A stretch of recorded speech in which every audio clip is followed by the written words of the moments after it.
All right, man. Welcome back into the Double Coverage Podcast. The NFL draft season officially over. We are moving into months of previewing the upcoming NFL season. It's going to be exciting, man. We got the schedule release coming out later this month, too. And after that, we're going to give you guys some updated AFC and NFC win totals. We're excited to hop into that. But over the next 2 weeks, we're going to bring you guys some teams that we think are overrated and underrated. This version of the podcast is, of course, the overrated teams. Next week, or if you're seeing this after the fact, there may be another video up on this that is underrated. But if you see the same outfits, you know why. We are starting with the overrated teams. We were tasked with each bringing 3 to the table. Maybe we're going to cross over. So maybe it's 6 teams, maybe it's 5. Probably unlikely that it's 4, but we'll see if it happens that way. I will pass the microphone to you, though, my friend.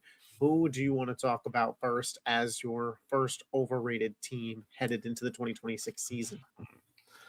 First, I'm going to talk about the Giants. I think there's a lot of people who are kind of like, I don't know, just giving them too much. They're overrating them too much, man, at this point, when they haven't really accomplished anything.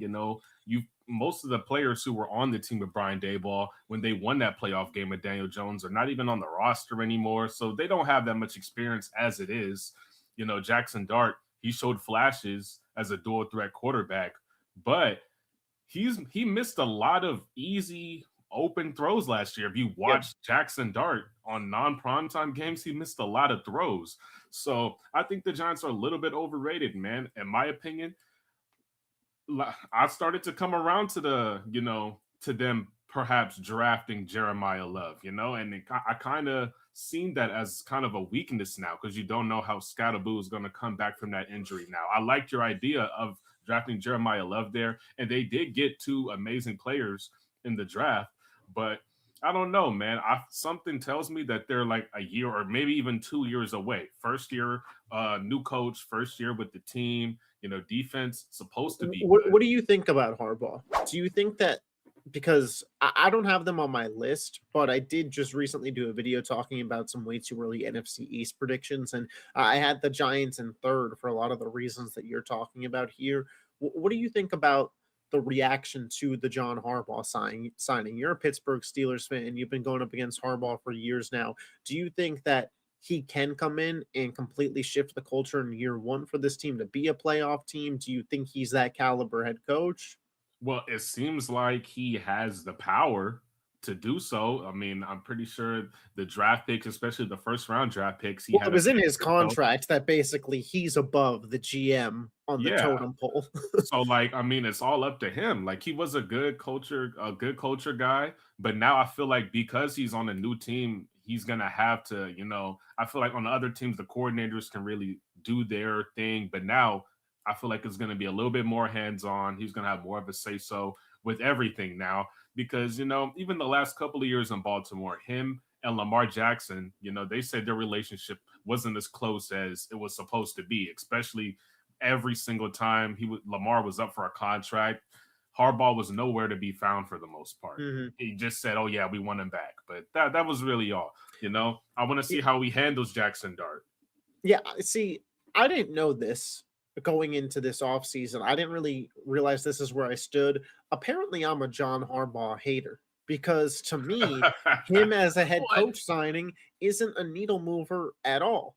To me, this is more flash and name than actual value going to be brought to the table. I've been told by plenty of people this offseason that the Giants are going to be a playoff team. They're going to become the best team in the division. They're going to win the division because John Harbaugh came in. And I sat there and I sat back and thought to myself, well, last year, John Harbaugh didn't even win the AFC North.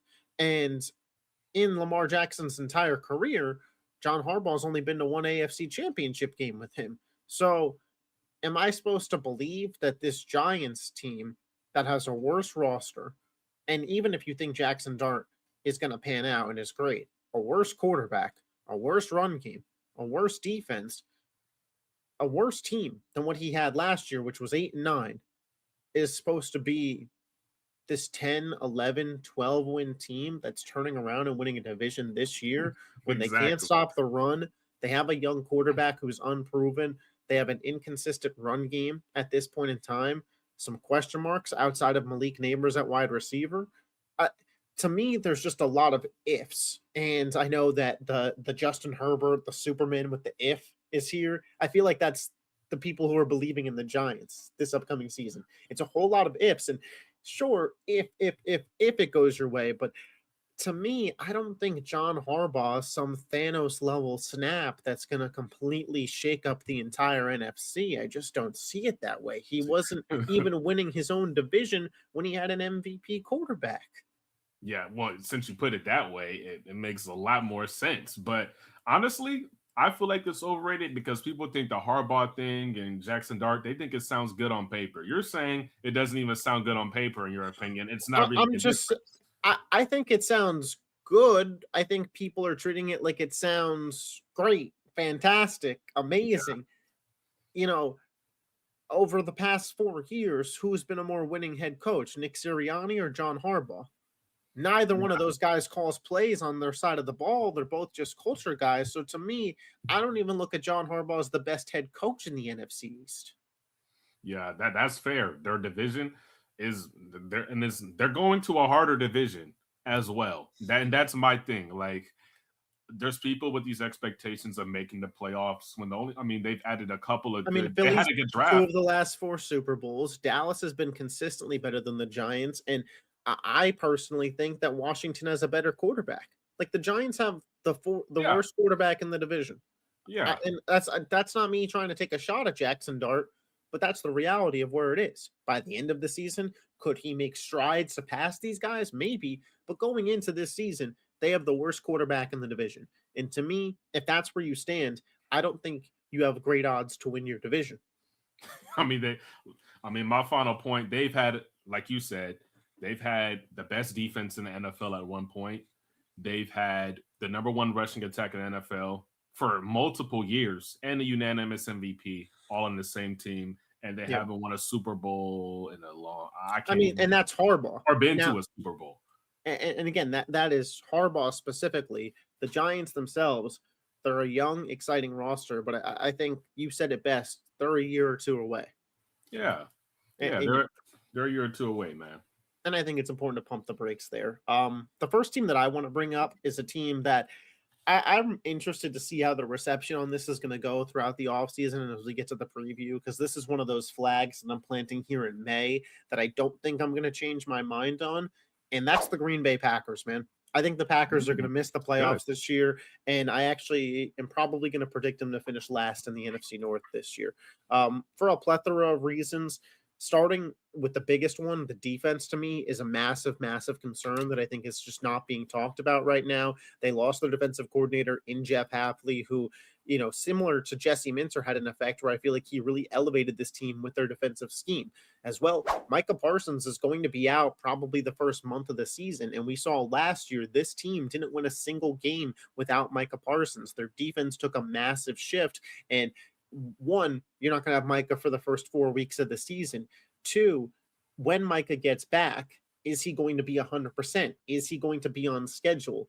Three, you've lost other pieces on this defense that you had around him. Rashawn Gary is no longer on this defense. Quay Walker is no longer on this defense. Jeff Hafley, a guy who elevated some of your younger talent, is no longer the play caller. The Packers defense, to me, is going to be a liability for probably the first 4 to 6 weeks of the season. And when you look at this NFC North, the Detroit Lions finished in fourth last year at 9-8. Teams can't afford a slip up for a month. And if Green Bay has that, I think it could just immediately cost them a playoff spot because of the division that they are in. I really do. And then you look at the offensive side of the ball, I have my concerns about, one, durability. Josh Jacobs, we saw him get banged up last year. The tread is coming off on those tires. They moved off of Dontavian Wicks. They lost Romeo Doubs, which means they've made a smaller receiving core that's more centered around Jaden Reed and Christian Watson, two injury-prone players, and Matthew Golden, who had a less than exciting rookie season. I think there's going to be a lot on the shoulders of Jordan Love this year, which I know yourself and then Packers fans alike were asking for, but asking him to, make wine out of water might be what they're doing this year in terms of, hey, no Christian Watson or Jaden Reed this week. Go get us a win. Tucker Kraft's coming off a torn ACL. Micah Parsons is coming off a torn ACL. Josh Jacobs is I think he's almost 30, if not 30, and he's got a lot of mileage on that body. Yeah. So I just think that the Packers might be better suited for a reset over the next year or so and get back to it in a different Jordan Love era, even though they didn't win anything, similar to what we're seeing the Kansas City Chiefs do right now with Mahomes, where they're this past draft and offseason, they clearly hit a bit of a reset. I think we could be headed towards that spot for the Packers this year. Yeah, I mean, you honestly, when I was scrolling through the teams and by division, I was kind of thinking the same thing, but I mean, you kind of convinced me, bro. Like next season, they may not even be a good team. You said their defense is going to be a liability. I think it's on the board that their offense could be a liability because of Josh Jacobs and because of the fact that when you look at it, yeah, your first round pick, Matthew Golden, you're basically clearing out the wide receiver room to give him more touches, right? But this year, damn near is his rookie year, bro. He didn't have any time. He didn't have any time or any reps, any target. He didn't have the targets. He was the wide receiver 5 on the depth chart last season, basically, or in and out. I mean, we're gonna see, man. They have no chemistry together. That's my bottom line. And that's the dude who you're clearing the wide receiver room for, someone who has no chemistry with your starting quarterback. And I do think he has the talent that it was worth moving on from those guys. I really do. I don't think it was the wrong choice. And I don't want people to hear what I'm not saying. I don't think that this Packers drought is for the long, but I think that this may be a step, a 1 step back for 2 to 3 steps forward type of season for Green Bay.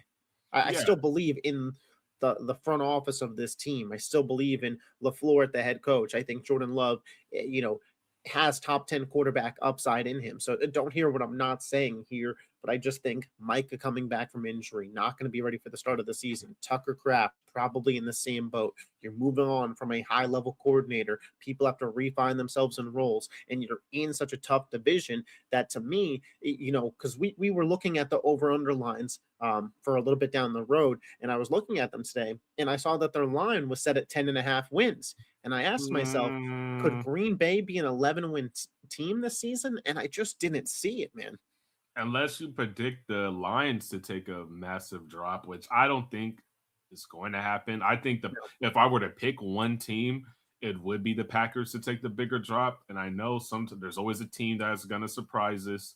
But like you said, I just don't think it would be the Packers. I think if anything, they'll be really underwhelming next season. It's kind of like a shift in culture. I think the biggest thing that could determine if the Packers are a sneaky playoff team versus, like, say, a 6-win team is in that first 4 to 6 weeks when they don't have Micah Parsons. Who are they playing? How many really tough opponents do they see there versus how many easier games do they have? The first month of the season may not be any more important for any team that isn't the Green Bay Packers. Truthfully. Yeah, especially they're in the hardest division in football. So right. We'll see. So who's the number 2 team that you want to talk about here? I got the Jacksonville Jaguars. I also have the Jags, so we have a similar team there. I might pivot at the end, that way we could still get 6 teams, but just so people know, I am in agreement with you about the Jags. Yeah, man.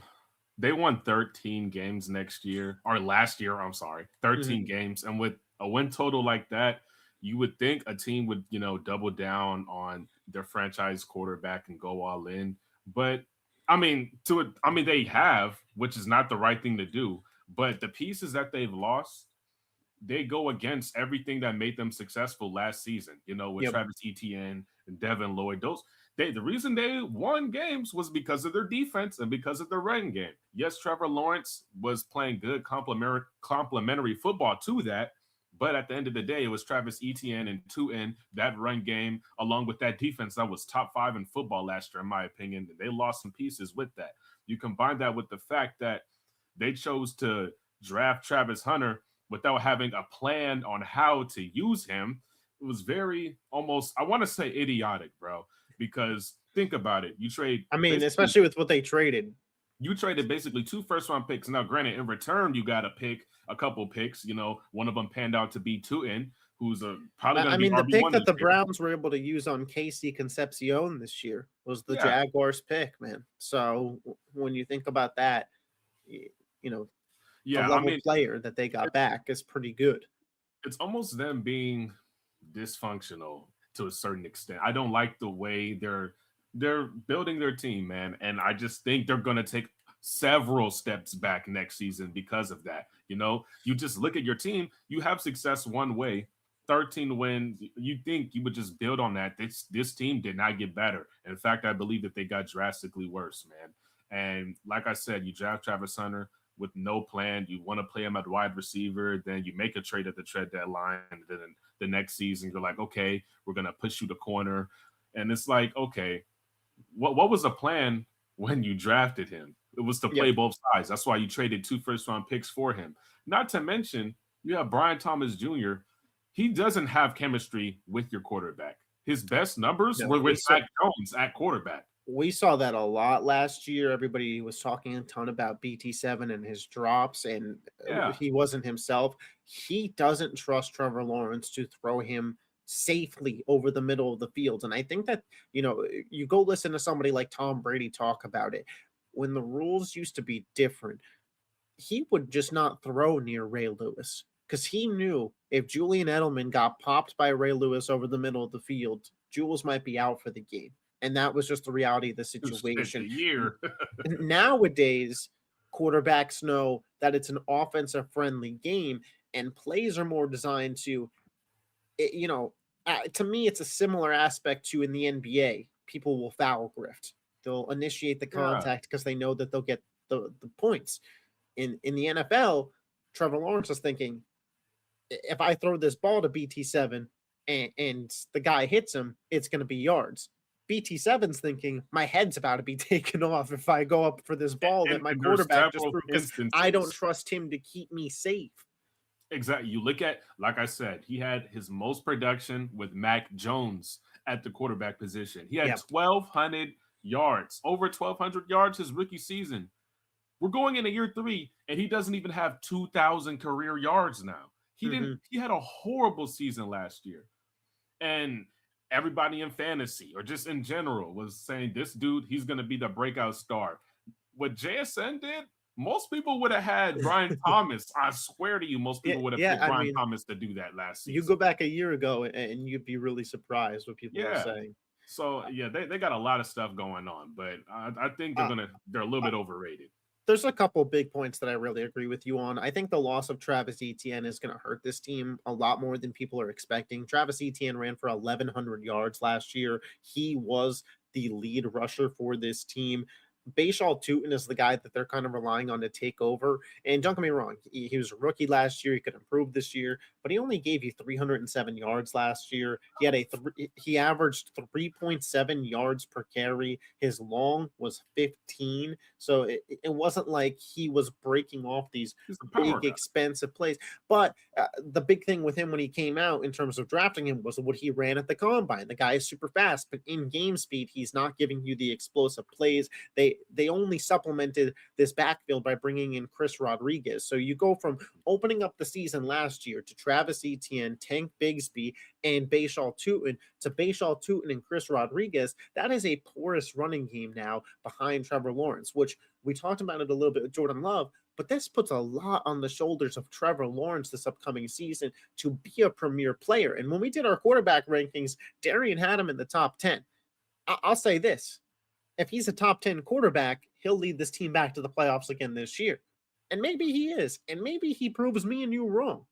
But the way that I'm looking at this, last year he got pretty healthy against some bad competition, did Trevor. He still only had a 61% completion percentage. He did get 4,000 passing yards there at the end of the season, which was obviously nice. And because it was a weaker season, he was a top tier MVP candidate. But I look at his best games. The New York Jets game obviously stands out. It's the only game he threw for over 300 yards last season. He threw for close to 300 yards in a 35-7 loss to the Los Angeles Rams, but that comes from a lot of garbage time action. But in their wins, it's looking like he averaged maybe 220 ish yards per game passing, It wasn't the reason they won. which isn't terrible, but I don't believe that that's indicative of a guy who you're ready to hand the keys to the car and say, "You're the driver.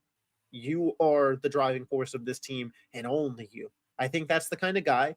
And to be fair, there's not a ton of guys in the NFL that don't need this, but he's the kind of guy that needs a good defense and a good run game. He can be an excellent manager and he can make some fun plays from time to time.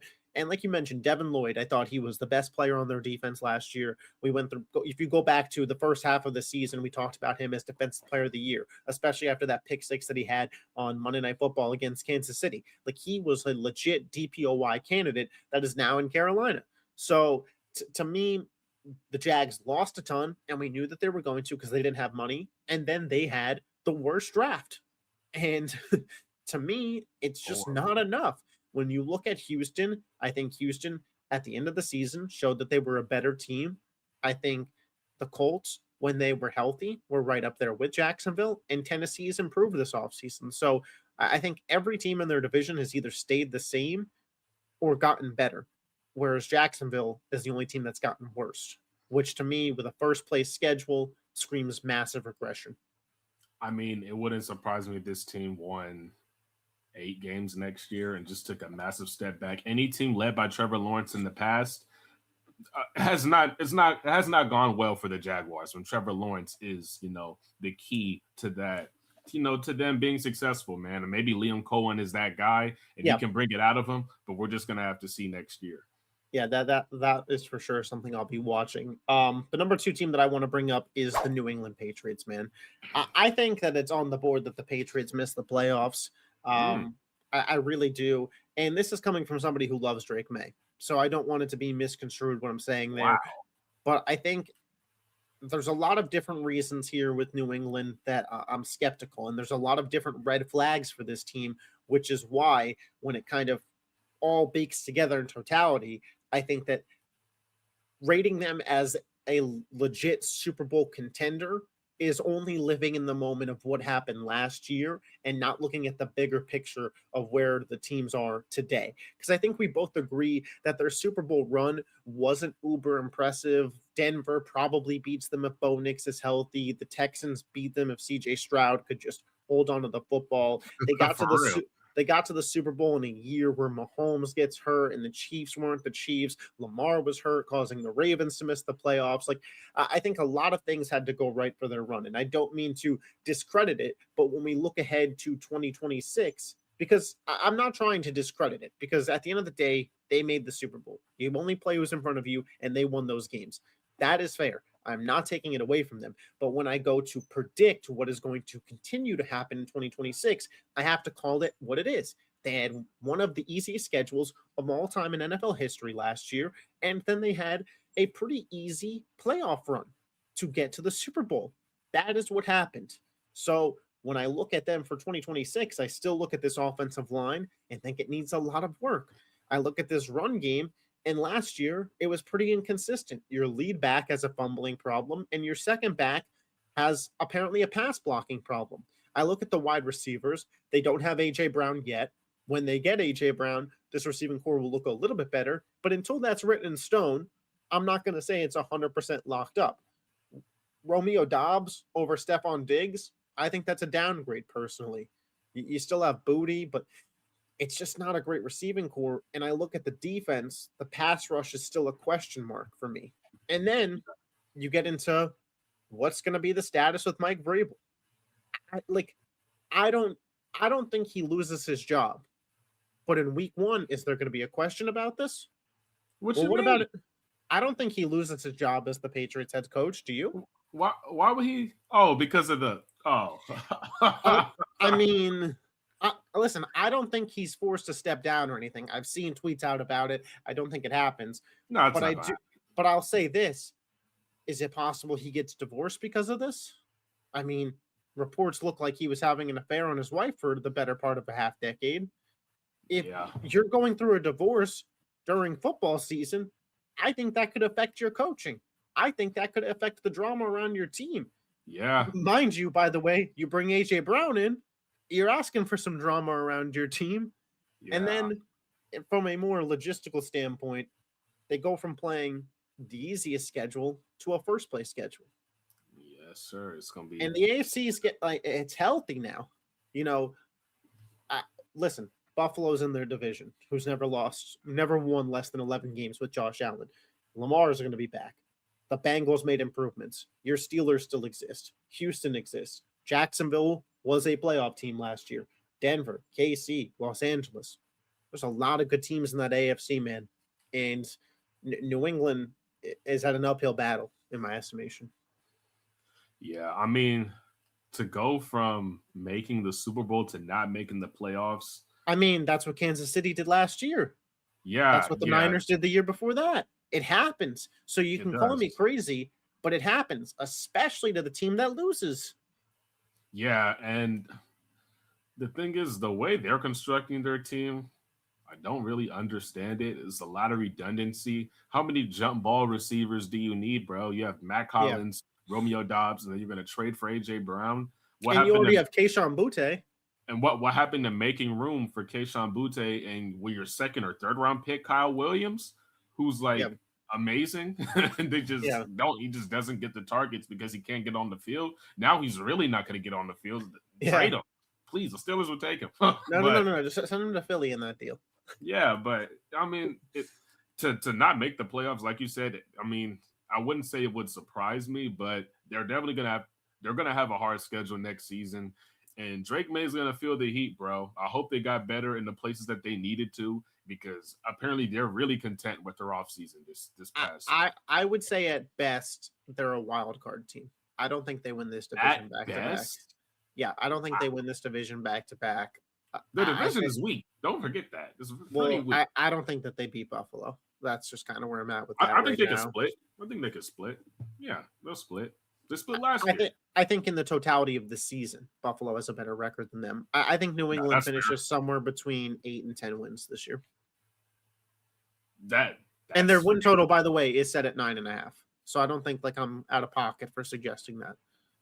Yeah, I mean, they're probably not going to make the playoffs with 9. I don't know. We'll see. Well, I mean, yeah, we'll see injuries and how all of that shakes out in the AFC. But New England, not a team that I would say I'm overly hating on. But when I do my tier list and I have them 3 tiers down from the top after they were just in the Super Bowl, I think it gets some questions. And this was kind of more of a lengthy way to give a little bit of an explanation on that. Who's the last team you want to bring up? My last team is the 49ers. I'm going to go with them. They were my pivot team that I had for Jacksonville. So I guess no way. So I guess we'll sit at 5 for this. Okay, cool. Because I don't have that many things to say about them other than the fact that, you know, their expectations aren't extremely high, but I don't think they're a playoff team, bro. And part of the reason is because the moves that they made in this past offseason, they just come off as really, really desperate. And teams that do desperate things like this, you know, overpay Mike Evans and just sign linebackers that had Dre Greenlaw. I personally didn't think the Mike Evans signing was an overpay. Even though I agree with you that they're overrated, I actually thought that was fair payment. I just want to make it known that we disagree there. Okay. I mean, I just think they made so many desperate moves, and from the past at least, teams that make desperate moves and, you know, try and sign veterans to come back to their team and just take it from the Steelers, bro. It never works out. Take it from, I'm a Steelers fan, and I've seen this so many times. It never pans out. This team is already 1 or 2 injuries away from not making the playoffs. They lost Robert Saleh, and I don't know. It just feels like a ticking time bomb over there. And there was a team every year. People had the Packers as Super Bowl contenders last year. And I get it, they had injuries, but they ended up not panning out. There's a team in the NFC especially, every single year. You expect the 49ers to be penciled in for the playoffs every year, no matter what the roster is. I think this is the year that it stops. I'll say this. I think the 49ers are the clear-cut 3rd best team in their division. And some of that is on them. Some of that's just you play arguably the 2 best teams in the entire NFC conference in Seattle and the Rams. But when you're the clear-cut 3rd best team in your division, it's hard for me to view you as a Super Bowl contender. And I think that that's where people have San Francisco at this point in time. The big thing for me is how is that defense going to hold up? without Robert Saleh, because I feel like 2 years ago the defense wasn't good. This past year they get Robert Saleh, and all of a sudden guys who are C plus players are playing at an A minus level. And now you no longer have Robert Saleh to kind of work his magic on that defense. And to me, that means you become very reliant on players staying healthy. And I hope for the best that Nick Bosa stays healthy. I hope that Fred Warner stays healthy. These are premier players in the game. I like to see them play. But you look at the 49ers track record, and I think penciling in injuries for this team isn't crazy to do at this point It's in time. realistic. It's just, yeah, it's exactly, it's realistic. Nobody's sitting here hoping that it happens, but at the end of the day, when we look at this team, we think about their injury history, and it's just higher than the average team. Whether that's an electronic plant near their practice field or some other voodoo magic People going really on, thought, I don't know.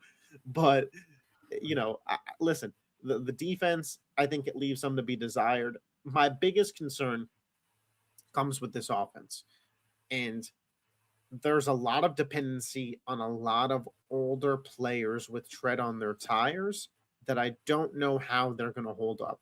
Christian McCaffrey got a billion touches last year and stayed healthy through it all. I Wasn't don't know super how. effective, wasn't super explosive. Is he going to play a full 17 again? Can No you put shot. that kind of weight on him again? George Kittle is coming off of a torn Achilles. A torn Achilles, man.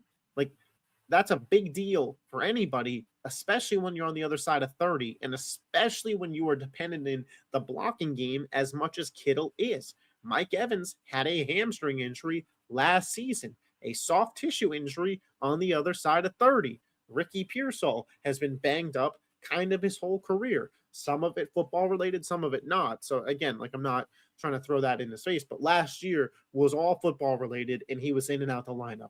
Trent Williams is 38 years old and still by far your best offensive lineman, that when he's not playing, you can tell.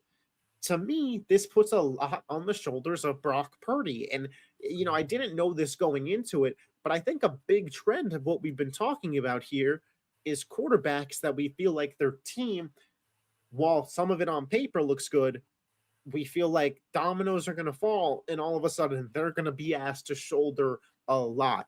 Jordan Love, Brock Purdy, Trevor Lawrence, Drake May. We talked about this to an extent with these teams, and that's how I feel about the Niners, man. Yeah, I mean, look at the way the league is trending, bro. If you have to lean on your quarterback too much, it's not going to end well. And it all started with your team, the Philadelphia Eagles, a couple years ago. Getting Saquon and having that dominant defense, bro. That's all how it started. Yep. And now you look at both of the teams in the Super Bowl last year not having amazing quarterbacks. And it's just, if you have to put too much on your quarterback, it's not going to end well. And you're better off, having a mid quarterback damn near. If you don't have Patrick Mahomes or a top 3 quarterback, you're better off having a mid quarterback with a good supporting cast. And that Brock Purdy contract is going to hit. Yeah, it's gonna hit really hard. And I think it's also worth noting San Francisco plays some tough teams, man. They play the Rams twice, they play Seattle twice, they play Denver, they play Minnesota, they play Philadelphia, they play Dallas, they play Kansas City, they play the Chargers. Those are 8 really tough teams, man. That if they go into those games less than 100%, it's going to be really difficult to win. Man, freaking, it's going to be a bloodbath in that division. Yeah. I mean, Arizona's got no hope, but yeah. I mean, who knows, man? I feel like I like Arizona, man. I like them. We'll talk about them another time, though. Yeah, man. That's something. Listen, I don't have a 6 team ready because you took the 49ers. I don't want to just throw another team under the bus to throw them out there, because there's not another team that I think is super overrated. I'll just throw out a little bit of a take where I'll say, if you're just penciling in the Buccaneers to win the division next year, and because you thought last year was a fluke, I think you may be overrating Tampa Bay. But I don't see that enough going on to sit here and say that Tampa Bay is definitively overrated, because I think a lot of people are kind of up to the fact that the NFC South is up for grabs. But I will just say, if you're just somebody that's sitting there saying last year was completely a fluke, Tampa Bay is excellent, I think you're overrating them. I'll just throw that take at you. I'll take a step further. Well, a step further. Any team with a first-year head coach or like a new hot coordinator, like you shouldn't pencil them in just to make the playoffs or to win their division. The Chargers, the Ravens. Yeah. I mean, I get it. These were good teams before the Giants. Like, why are we pencil? Like, I don't guarantee the Chargers are going to make the playoffs next year. New doesn't always mean good. Yeah, exactly. We don't know how this is going to work out. And listen, take it from an Eagles fan. Kevin Patullo was new. Exactly. Just because it worked out for other teams, for Mike Vrabel, or just because it worked out for all these other coaches, the 49ers, when they got Robert Saleh, just because it worked out for all of these teams doesn't mean it's going to work out next year. And I feel like that's like a trending thing. And loud, they're like, oh my gosh, they got a new coordinator. How is Mike McDaniel going to be on the Chargers? Oh my goodness. Like, bro, yeah, they still have Justin Herbert. Okay. They still have Herbert. Calm down. Yeah. But we'll see, man. We shall see for sure. I appreciate you guys rocking with us, especially during the off season here. If you are not already subscribed to the YouTube channel and you made it this far, make sure you hit that sub button. If you are subscribed, please consider hitting that like button. Both of our socials, as always, will be linked in the description. And next week, for you guys, 5 minutes for us, we'll be talking the underrated version of this video. We'll catch you then. Peace. Yes, sir.